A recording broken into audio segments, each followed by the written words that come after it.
move on to chapter 10? Yeah. We have 2 thumbs up, 3 thumbs up, 4, oh, all kinds of thumbs up. Okay, chapter 10, here we go. Now, I think this is even kind of appropriate that I'm doing this many chapters tonight, just because you can't really complete the trumpet judgments unless you get to chapter 11 when the last trumpet's blown. So, I saw still another mighty angel coming down from heaven, clothed with a cloud, and a rainbow was on his head, and his face was like the sun, and his feet like pillars of fire, and he had a little scroll opened in his hand. And he set his right foot on the sea, and his left foot on the land. Now, who was the last person that was opening the scroll that had it in his hand? Jesus was, right? He was the only one found worthy to open the scroll. Now, because the scroll is spiraled, when it's unspiraled, it's a little scroll. And it's open now. Why? Because the 7th seal was opened that brought in the trumpet judgments. So he's got this, and we saw him when he appeared to John, his face shine like the sun. Talks about a rainbow around him. We saw God on the throne with an emerald rainbow around him, right? His feet appeared like burnished bronze in a fire, like pillars of fire. If you look back in the Old Testament, when the angel of the Lord led the Israelites out of Egypt, it was in a pillar of a cloud by day and a pillar of fire by night. Now, he cried with a loud voice as when a lion roars, which would make sense. He's the Lion of the tribe of Judah. And when he cried out, 7 thunders uttered their voices. Now, when the 7 thunders uttered their voices, I was about to write, but I heard a voice from heaven saying to me, seal up the things which the 7 thunders uttered, and don't write them. Right? I have a feeling if they did write them, they would make perfect sense to us today. Now, so he puts one hand up, swears by heaven, says, the angel whom I saw standing on the sea and on the land raised his hand to heaven, and he swore by him who lives forever and ever, who created the heaven and the things that are in it, and created the earth and the things that are in it, and the seas and the things that are in it, that there should be delay no longer. All right, no more delay. Delay for what? What have we been waiting for? For the revenge. No. Oh, for the buyback. For the wedding. Ah. No more delay. And that's what we go into next on it, where it says, but in the, see, he's prefacing what he was talking about here, what the 7 thunders were talking about, that he didn't want to write down. And he says there's no more delay, so he goes into it after this, but he says, but in the days of the sounding of the 7th angel, when he's about to sound, the mystery of God would be finished as he declared to his servants the prophets. Can anybody tell me where he declared this to his prophets? Well, there's a couple of references. Now, this is, if you'll notice, he says the mystery of God at the 7th trumpet, right? So now, let's take a look at these scriptures. 1 Corinthians 2:7-9, he says, but we speak the wisdom of God in a mystery, there's the mystery, the hidden wisdom which God ordained before the ages for our glory. When do we get our glory? At the resurrection. Which none of the rulers of this age knew, for had they known, they would not have crucified the Lord of glory. But, as it is written, eye has not seen, nor ear heard, nor have entered into the hearts of man the things which God has prepared for those who love him. And he's prepared for them to we receive our gifts at the resurrection. 1 Corinthians 15:51. Behold, I tell you a mystery. Once again, there's the mystery. We shall not all sleep, but shall be changed in a moment, in the twinkling of an eye. When? At the last trumpet. For the trumpet will sound, the dead will be raised, incorruptible, and we shall be changed. When does that happen? That's the mystery of God. It happens at the last trumpet. Romans 11:25. For I do not desire, brethren, that you should be ignorant of this mystery. There's the mystery again. Lest you should be wise in your own opinion, that blindness in part has happened to Israel until the fullness of the Gentiles has come in. Once the fullness of the Gentiles comes in, that's what Paul said we're waiting for before we get caught up. Now, Ephesians 1:9, he says, having made known to us the mystery of his will according to his good pleasure, which he purposed in himself, that in the dispensation of the fullness. What is the dispensation of the fullness? The resurrection. Of the times, he might gather together in one all things in Messiah, which is when the bride, Gentile and Jew, joined together as one bride, caught up in the mystery of God, the resurrection, both which are in heaven and which are on earth, in him. Ephesians 2:6, and raised us up together and made us sit together in heavenly places in Messiah Jesus, how that by revelation he made known to me the mystery, as I have briefly written already, that the Gentiles should be fellow heirs of the same body and partakers of his promise in Messiah through the good news, that the Jews and Gentiles would be joined together as one body for the bride of Christ. Ephesians 5, therefore, he says, awake you who sleep, arise from the dead, and Messiah will give you light.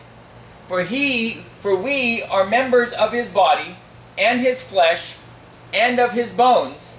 For this reason a man shall leave his father and mother, and be joined to his wife, and the two shall become one flesh. This is a great mystery. But wait, I speak not concerning husbands and wives, but Messiah and the church. That's where he's talking about the mystery of God, that we be joined together as the bride caught up to meet him in the air. Colossians 2:2, that their hearts may be encouraged, being knit together in love, and attaining to all riches of the full assurance of understanding, to the knowledge of what? The mystery of God, both of the Father and of Messiah, buried with him in baptism, in which you also were raised with him through faith in the working of God, who raised him from the dead. The same way we will be raised from the dead. If then you were raised with Messiah, seek those things which are above, where Messiah is sitting at the right hand of God. When Messiah, who is our life, appears, then you also will appear with him in glory. That's the resurrection. Now, going back to Revelation. Jumping over ahead to chapter 11, when the seventh trumpet sounded. Because he's saying, when the last trumpet sounds. Well, this is when it sounds. Then the seventh angel sounded, and there were loud voices in heaven saying, the kingdoms of the world have become the kingdoms of our Lord and his Messiah, and he shall reign forever and ever. And the nations were angry, and your wrath has come, and the time of the dead, that they should be judged, and that you should reward your servants, the prophets and the saints, and those who fear your name, small and great, and you should destroy those who destroy the earth. So the blue part, what is that? What's the time of the dead that they should be judged? That's where God judges between who are saints and who are not. It is the first resurrection. Almost every time I've heard this taught, they teach this as talking about the white throne judgment. That's the second resurrection. That doesn't come for 1,000 years. Why would it talk about the second resurrection 1,000 years early at the seventh trumpet? And yet, they totally blinded to it. God has put blinders on. 90% of the church are all pre-tribulational rapture. It's right there in the book. It's been there the whole time. Then the voice which I heard from heaven spoke to me again and said, go, take the little scroll which is opened in the hand of the angel, who stands on the sea and on the earth. And I went to the angel and said to him, give me the little scroll. And he said to me, take and eat it, and it will make your stomach bitter, but it will be sweet as honey in your mouth. So he eats the scroll. Yum. Papyrus, my favorite. Then I took the little scroll out of the angel's hand and ate it, and it was as sweet as honey in my mouth, but when I'd eaten it, my stomach became bitter. And he said to me, you must prophesy again about many people, nations, tongues, and kings. Right? Now, let me ask you a question.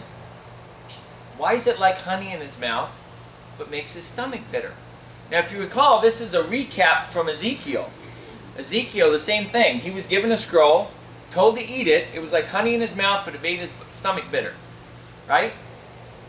Because the prophecy, I mean, you look at it. What's this scroll? This is the kinsman redeemer scroll to buy back what Adam lost. He buys back our immortality. He buys back the Garden of Eden. He buys back access to the tree of life. That is sweet as honey. Now, look at the cost. Makes your stomach bitter. That's like the prophecy back in the Old Testament where he says to the prophets, and he says, you say, the Lord is coming. The Lord, don't you know the day of the Lord is dark and terrible day, a day of judgment, a day of dark clouds? He's telling them, he's saying, look, look, look. You're rejoicing, saying, the Lord's coming, the Lord's coming. And it's true, you see it. You'll see Orthodox Jews screaming, the Lord's coming, the Lord's coming. You'll see Christians screaming, the Lord's coming, the Lord's coming. You know, don't you know that's a day of dark clouds, a terrible day of judgment? It is.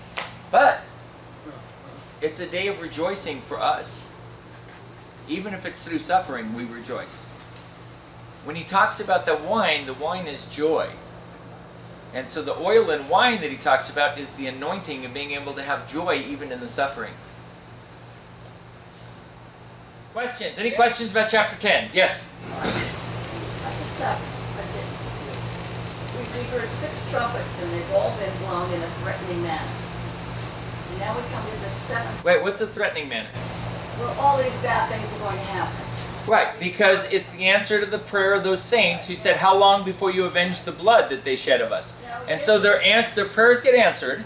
Right, when we get to the 7th angel blew his trumpet. Yeah. And they're rejoicing. It's not...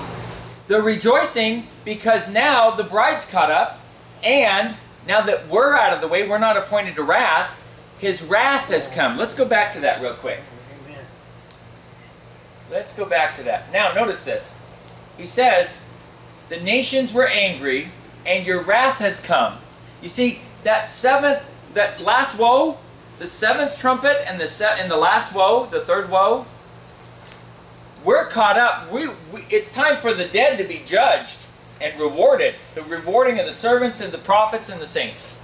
So for us, it's rejoicing. Just like when Satan was cast down, rejoice, you heavens, and you that dwell in it. Right? But woe to the inhabitants of the earth. It's the same thing here. Hey, for us, yeah, we're out of there. Dead and alive both. Boom, in a twinkling, we get our immortal bodies. We're the bride of Christ. We enter into the New Jerusalem, the chuppah, the honeymoon suite. Right? So it is rejoicing. It's a wedding. It's a coronation and a wedding. But for those that are left back on the earth, and you should destroy those who destroy the earth. So yeah, it's a judgment on them. It's a big judgment. You got to remember, this judgment was not on the saints anyway. These other 6 trumpets were not on the saints. They were on the people of the world. The same as this 7th one is the biggest one, because now it's the wrath of God. All 7 bowls. So the 7th seal was 7 angels with 7 trumpets. The 7th trumpet is 7 bowls. I'm sorry, you said 7 what? 7 trumpets is 7... Is the 7 bowl judgments. Yeah. If you look here, now if you look here on this, here's your 7 seals. You get to the 7th seal. The 7th seal is 7 angels with 7 trumpets. That's these 7 trumpet judgments, right? So to finish this 7th seal, all 7 trumpets have to be done. So once the 7 trumpets are done, the seal's completed. Now, we're taken out. That's the first resurrection, the big blue line here on the front, right? Once we're taken out, the wrath of God comes down, which is in the bowl judgments, these 7 angels with 7 bowls right here. Sorry, this is post-tribulation, right? You could call it post-tribulation. It's not the typical traditional post-tribulational view, because the typical post-tribulational view is that we get caught up and immediately return back. I don't believe that. What? I never have. I personally believe that we get caught up in, like Isaiah says, enter your chambers for a little while until my wrath is past. And it's during that time that the wrath is in the bowl judgments, comes down, and we come back with him after that, at the Feast of Tabernacles, which the resurrection happens at Yom Kippur, the Day of Atonement. A week later, when you did the honeymoon in the traditional Jewish wedding, you went in for a week in the honeymoon suite, and you came out to the wedding feast a week later. So we come out a week later, it's the Feast of Tabernacles. He was born and came the first time at the Feast of Tabernacles. Then he returns the second time at the same time, the Feast of Tabernacles. Yes? So when Christ comes down on a cloud, and all the trumpets are blowing, and the dead rise first, and we're meant to we're caught up with him in the clouds. That's not the first time we're going up there? That's the first resurrection. It says right here, first resurrection. When he comes down, isn't that... He's not coming, no, but you gotta understand, there's when he's coming for his bride, which he doesn't, we meet him in the clouds. He doesn't come down. We meet him in the air. But isn't that the time of total destruction on earth? The time of total destruction on earth is basically the bowl judgments and when he comes down for the Armageddon War. Which that is, the Armageddon War is Ezekiel 39. That's part of it, but it's also described in a lot of other areas. It's also Isaiah 63. It's also Isaiah 66. It's also, yes? And it's not total destruction. People are going to make it through all this. Correct. It is not total destruction because God destroys the heavens and the earth, the heavens and the earth 1,000 years later. Can you give just a little detail on the Jewish wedding and also how it ties in with the days of Noah and so forth being after? Okay. I'm sorry, before that, has any of this already happened? No. No. If you look at what I was talking about last week here is that starting with the first seal, the false Messiah, right? That starts where he sets a peace pact for 7 years, and 3.5 years into that, he commits the abomination of desolation. Okay. But, as you know, they haven't started a peace pact in Israel for restarting the sacrifices. The sacrifices end at the abomination of desolation. So until they start a sacrifice in Jerusalem, we haven't even got on the chart yet. So that's with the reconstruction of the Holy Temple? Yes. Okay. Now technically the temple doesn't even have to be completed to start the sacrifices. They could just have the altar. But they've already said that it would only take them 6 months to have the temple complete, and we'll be touching on that as soon as we get into the next chapter. They're doing that right now in Israel? Yes. I've got a few slides I'm going to touch on that as we get into the next chapter.